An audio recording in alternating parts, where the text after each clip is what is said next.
अस्सलामु अलैकुम रहमतुल्लाहि वबरकातुहू। प्यारे इस्लामी भाइयों और बहनों, उम्मीद करता हूँ कि आप तमाम लोग खैर आफियत से होंगे। जिस तरह कि आप थंबनेल से अंदाज़ा लगा चुके हैं कि मैं इस वीडियो में हैप्पी हेलोवीन और इस्लाम के बारे में जो ताल्लुक़ है और इस्लाम हैप्पी हेलोवीन के बारे में क्या कहता है और इसके बारे में क्या अहादीस हैं, वो मैं इस वीडियो में बयान करूँगा। तो इससे पहले अगर आप हमारे चैनल पर नए हैं तो हमारे चैनल को काइंडली सब्सक्राइब कर लें और साथ ही बेल आइकन वाले बटन को भी दबा दें।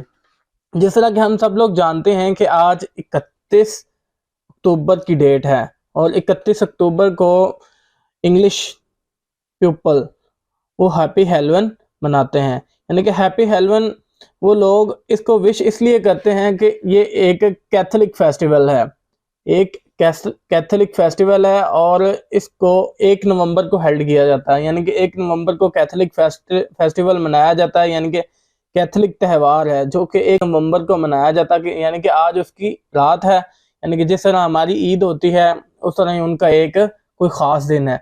और इस ख़ास दिन की सबसे बड़ी वजह ये है कि ये लोग ये यकीन रखते हैं कि इस दिन जो मरे हुए लोग होते हैं उनकी रूहें घरों में लौटती हैं। यानी कि जो मरे हुए लोग होते हैं उनकी रूहें 1 नवंबर को यानी कि नवंबर को और 31 अक्टूबर और 1 नवंबर के दरमियान में जो गैप होता है उसमें वो मरे हुए लोगों की रूहें घरों में आती हैं, अपने घरों में आती हैं और वो घरों में आकर उनको डराती हैं।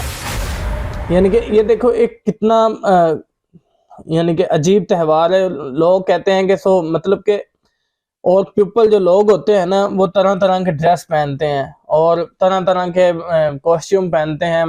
यानी कि मतलब कि वैनम का क्वेश्चन हो गया कि यानी कि जिन की शक्ल बना ली, परियों की शक्ल बना ली, यानी कि ड्रावनी शक्लें बनाते हैं और शक्लें बनाने के बाद यानी कि वो ये यकीन रखते हैं कि जो स्पिरिट होती है ना, यानी कि जो रूहें होती हैं, बदरूहें होती हैं, अच्छी रूह हो या बुरी रूह हो, वो हमको देख के भाग जाती हैं दोबारा।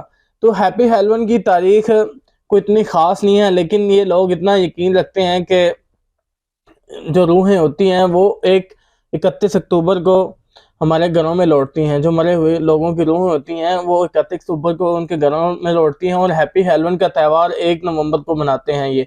और ये आम तौर पर इंग्लिश कंट्रीज़ में इसको बड़े धूमधाम से मनाया जाता है।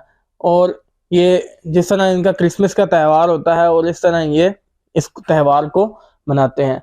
तो इस्लाम का इससे क्या ताल्लुक़ है? इस्लाम का इससे ये ताल्लुक़ है कि अल्लाह पाक फरमाता है कि मैंने इंसान को बनाया है और इतनी अच्छी शक्ल दी है, मगर आज के दिन को जश्न का बहाना बनाकर इसको अता को रद्द करते हुए अपने अमाल की तरह शक्लें भी भूत चुड़ैलों जैसी बनाकर शैतान को राज़ी कर रहे होते हैं। यानी कि जो दूसरे गॉड होते हैं, अल्लाह ताला फरमाता है क़यामत जब नज़दीक आएगी तो लोगों से पूछा जाएगा कि कहाँ गए तुम्हारे बादशाह, कहाँ गए तुम्हारे बादशाहों के बेटे, कहाँ गए टाइटन्स, कहाँ गई चुड़ैलें, कहाँ गई ये वो। आज बताओ हवा भी ख़त्म हो गई, पानी भी ख़त्म हो गया, दरख्त भी उजड़ गए। आज बताओ कि बादशाह कौन है? आज बताओ जिस पर तुम यकीन रखते थे। यानी कि जो इंडिया वाले हो गए, इंग्लिश कंट्री वाले हो गए, ये भगवानों को पूजते हैं, तरह तरह के खुदाओं को पूजते हैं। तो अल्लाह ताला पूछेगा आज बताओ कि कहाँ गई तुम्हारे वो खुदा, आज उनको बुलाओ वो आकर तुम्हें बचाए। यानी कि शैतान को राज़ी करने के लिए ये तरह तरह की शक्लें बनाते हैं। हेलोवीन एक बीच का नाम है और इस बीच को यानी कि शक्लें आप देख सकते हैं। मैं कुछ यानी कि पिक्चरें यहाँ पे शो कर रहा हूँ, आप देख सकते हैं ये किस तरह इनको ड्रावनी शक्लें बनाकर अपने लोगों को भी डराते हैं। और बादशाह तो ये कहते हैं ये सिर्फ कैंडीज़ का मतलब कि बच्चे गोलियाँ टाफियाँ लेते हैं और खुश हो जाते हैं, तो इसमें बुरा क्या है? तो इंग्लिश कंट्री का जो हर त्यौहार है ना वो इसके ख़िलाफ़ तो हम नहीं, मतलब कि मनाना नहीं चाहिए, लेकिन जो उनका कल्चर है वो उनका कल्चर है, जो हमारा कल्चर है और हमारा कल्चर। लेकिन हम ये बात भी जानते हैं कि वेस्टर्न कंट्रीज़ और ईस्टर्न कंट्री में बहुत ज़्यादा फ़र्क है, क्योंकि जो मशरक़ के लोग हैं, अल्लामा इकबाल का भी इसके बारे में एक शेर है। अल्लामा इकबाल फरमाते हैं कि अगर मगरब की तरफ तुम जाओगे तो डूब जाओगे। यानी कि मगरब के दरमियान मगरब कंट्रीज़ जितनी भी आप देख सकते हो उधर कितनी फाशी है